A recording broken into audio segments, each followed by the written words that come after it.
ومشاكل ملحة وفي حاجة لمن يسمعهم. تفتكري شكل ديوان المظالم ودوره ومن يعمل داخل هذا الديوان ومدى استجابتهم لمطالب الناس؟ أول حاجة اللي المفروض يعمل في هذا الديوان هو اللي يقدر يحل بالفعل أو يعالج مشكلات المجتمع المصري، وخصوصا الطبقات البسيطة اللي احنا بنشوفها. هم بس فاكرين انه مفيش حاجة بتتحل في يوم وليلة، ده رقم واحد لازم نبقى متفقين. يعني دكتور محمد مرسي معهوش عصاية سحرية هيخبط بيها فهيعمل للشعب المصري كل اللي هو واحد يبدأ بنفسه. لا، وغير كده انه في طبعا هم مظالم كتيرة جدا طبعا سنين عانوا فيها بشكل مباشر وغير مباشر في حياتهم الاقتصادية والاجتماعية وفي يعني في كل ما يخص حياتهم كإنسان. فبالتالي ان المفروض اللي يملك انه يحل لهم المشاكل طبعا بقرار من رئيس الجمهورية، لكن لازم يكون في الوقت الحالي لان انا بقوله انه ما ينفعش ان انا ابتل اضغط بمتطلبات فردية. لان احنا بنتكلم في وطن عندنا من المشاكل ما يكفينا بقالنا سنين وسنين وسنين في حاجة تراكمت المشاكل. بالظبط، هو تراكم بقى المشاكل دي كلها لدرجة احنا دلوقتي قاعدين مستنيين ان 100 يوم يخلصوا. فاحنا اكننا ماسكين سيف، احنا عايزين نخلص ال 100 يوم. فمشروع النهضه اللي هتبدا بيه حضرتك زي ما حضرتك قلت في الاول ان هم في 100 يوم، فاحنا عايزين نشوف ايه الانجازات اللي هتتم في خلال ال 100 يوم الجايه. فانا دلوقتي لما اكبل ايديه واقول له واحط له طريق كله شوك واقول له والله عليك انك تمشي، وبعد كده اجي احاسبه بعد 100 يوم انت ليه ما وصلتش؟ انت ليه ما نفذتش؟ هو حاطط اهداف. ممكن تكون الاهداف منها ما هو معلن ومنها ما هو غير معلن. لكن انا كمواطن بسيط انا مش هفكر غير في ان انا ايه المشكله اللي بتقرقني انا، بعدين هبتدي ابص على ايه، على المشاكل اللي حواليا. فهي دي بس بالنسبه للناس البسطاء. لكن ما يحدث حوالين قصر الجمهوريه يعني ده يتنافى مع الدوله المدنيه الديمقراطيه الحديثه.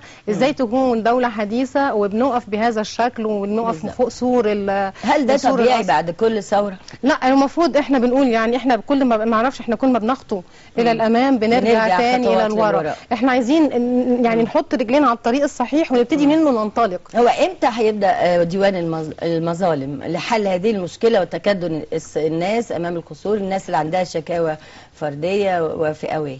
لا، هو امتى دي؟ لان هم دلوقتي يعني كل اللي عنده مشكله بيتوجه لديوان المظالم، بيقول عنده مشكله معينه، فبيدوا له رقم. بعد ما يبتدوا يشوفوا مين الجهه المختصه بحل هذه المشكله، عليهم التواصل معاها وبعدين يبداوا يحلوا هذه المشكلات. طب احنا عايزين نعرف برضو راي الشارع المصري عن ديوان المظالم ودور ديوان المظالم، اللي اكيد كتير من الناس عندهم امل ان من خلال ديوان المظالم هتتحل كل مشاكلهم يا رب. تعالوا نشوف كده التقرير ده وايه حكايه ديوان المظالم ودوره المهم جدا في حياتنا.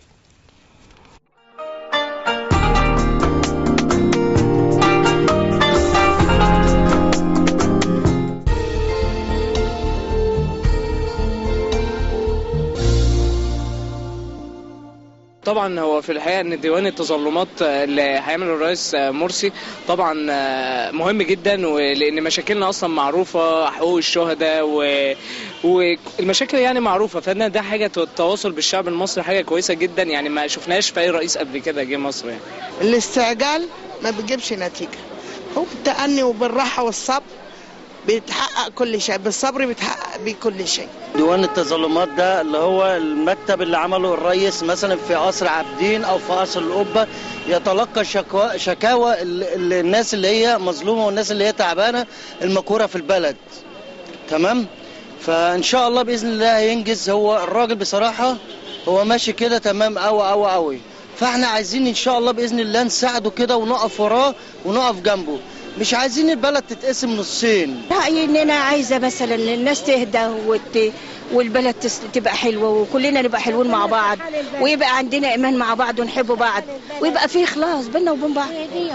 بس احنا عايزين الاخلاص. اتمنى بس يبقى في متابعه، يعني مثلا لو في حاجه زي كده احنا بنفرح ان في حاجه جديده، بس نشوف ان ده بيتحقق فعلا. اول حاجه يعملها حضرة الرئيس ارجو منها ان هو يشغل الشباب، اهم حاجه.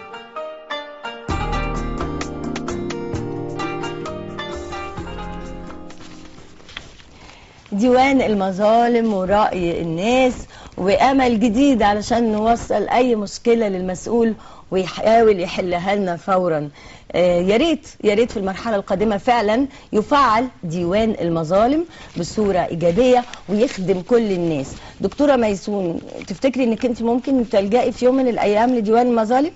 اكيد، لان انا لو حسيت ان انا في يوم من الايام ليا حق ده ما عرفتش انا اجيبه بالقانون، اكيد انا هلجا لديوان المظالم، بس هلجاه اخر حاجه. أيوة. مش من البدايه هخبط عليه. بالظبط. بس انا عايزه اقول بعد اذن حضرتك ان احنا ارقام ديوان المظالم اللي المفروض نلجأ ليها في اي مشكلة، وبلاش بقى التجمعات اللي ممكن تعطل المرور وتعطلنا في حياتنا اليومية.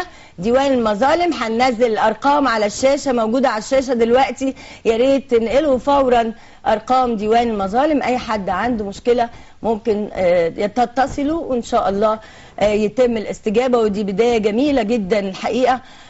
خلينا بس هي المشكله مش انها البدايه بقدر ما تكون بالفعل في الاخر توصل ان تجيب للناس حقها.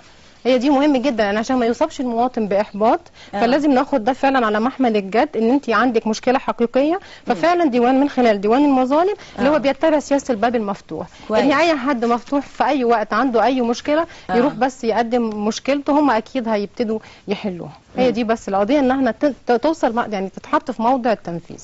دكتوره ميسون، ايه المطلوب من المواطنين في الفتره القادمه؟ والله المطلوب من المواطنين في الفتره الجايه وكل